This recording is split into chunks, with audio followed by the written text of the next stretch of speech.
परभणी व गंगाखेड विधानसभेचे पक्षनिरीक्षक खासदार रवींद्रजी वायकर यांच्या प्रमुख उपस्थितीत गंगाखेड विधानसभेतील पालम येथे पदाधिकारी मेळावा व लाडक्या बहिणींचे रक्षाबंधन व साडी चोळी वाटप कार्यक्रमाचे आयोजन शिवसेना परभणी जिल्हाप्रमुख माधव कदम यांनी केले होते। या प्रसंगी प्रमुख पाहुणे म्हणून माजी खासदार सुरेशराव जाधव, संपर्क प्रमुख भास्कर लंगोटे, महिला जिल्हा प्रमुख जनाबाई मुंडे, गीताबाई सूर्यवंशी, दीपक टेंगसे, उपजिल्हा प्रमुख एकनाथराव लोखंडे, पूर्णा तालुका प्रमुख प्रकाशराव कराळे, पालम तालुका प्रमुख भाऊसाहेब पौळ, गंगाखेड तालुका प्रमुख रमेश सातपुते, विधानसभा प्रमुख चंद्रकांत सूर्यवंशी, शिवाजीराव शिंदे, अलका तमखाने तालुका प्रमुख गंगाखेड, कौशल्या पाटील तालुका प्रमुख पूर्णा, अर्चना वाळवटे तालुका प्रमुख पालम, विशाल किरडे, काशीनाथ रोकडे, ज्योती भुतडा, ज्योती वाघमारे, विशाल गिरी, संदीप चाळक सह आदींची उपस्थिती होती। यावेळी खासदार रवींद्र वायकरांनी मेळाव्याला संबोधित करताना अनेकांचा समाचार घेतला। तर विद्यमान आमदारांनी महायुतीत असूनही शिंदे गटाच्या कार्यकर्त्यांना दुजाभाव दिल्याने गंगाखेडची जागा शिवसेना लढवणार असल्याचे संकेत दिले। तर लाडक्या बहिणीकडून मुख्यमंत्री यांना हजारो राख्या पाठवण्यात आल्या व अनेक महिलांनी वायकरांनाही राख्या बांधल्या। तर भेट म्हणून सर्व महिलांना साडीचोळीचे वाटप करण्यात आले। यासाठी जिल्हा प्रमुख माधव कदम यांनी पुढाकार घेतला होता। मोठ्या संख्येने पदाधिकारी व महिला वर्गांनी उपस्थित दर्शवली होती।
मतदारसंघ आपण सोडून घेणार आहात का? आमदारांची आमच्या कार्यकर्त्यांनी मागणी केलेली आहे।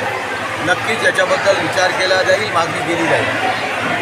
आपले कार्यकर्ते नाराज आहेत आमदार साहेबांवर, ते पण दिसलं मला आता ना, म्हणूनच तो सोडून घ्यायचं आहे। रामगिरी महाराजाबद्दल आपल्या पक्षाची भूमिका काय? कसली? रामगिरी महाराजांच्या वक्तव्याच्या बद्दल आपल्या पक्षाची भूमिका काय? मी अजून ऐकलेलं नाही, मी इकडे फिरतोच आहे, त्यामुळे मला माहिती नाही काय बोलतो। काय मेळाव्यामध्ये आज आपण लाडक्या बहिणींना भेटायला आला होता? हो नक्कीच।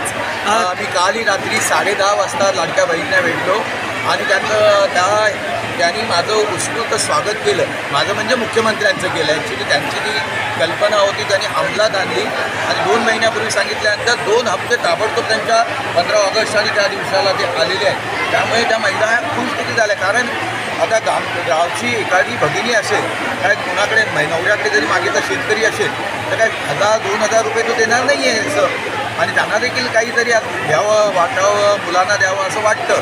त्यामुळे त्या अत्यंत खुश आहेत। शेतकऱ्यांसाठी जे पॅकेज आहे मिळाले? नक्की शेतकऱ्यांसाठी देखील मेन जय जवान जय किसान हा देशाचाच नारा आहे। त्यामुळे शेतकऱ्यांचं प्रश्न हे मार्गी लावणे आमचं कर्तव्यच आहे। काय आवाहन करणार लोकांना, कार्यकर्त्यांना?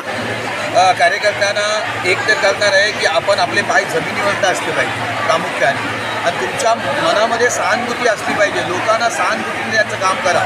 निवडून आलो काय आणि नाही आलो काय, पण लोकांमध्ये मिसळून काम करून त्यांच्या सुखदुःखामध्ये सहभागी होणं हे प्रामुख्याने महत्त्वाचं आहे. धन्यवाद.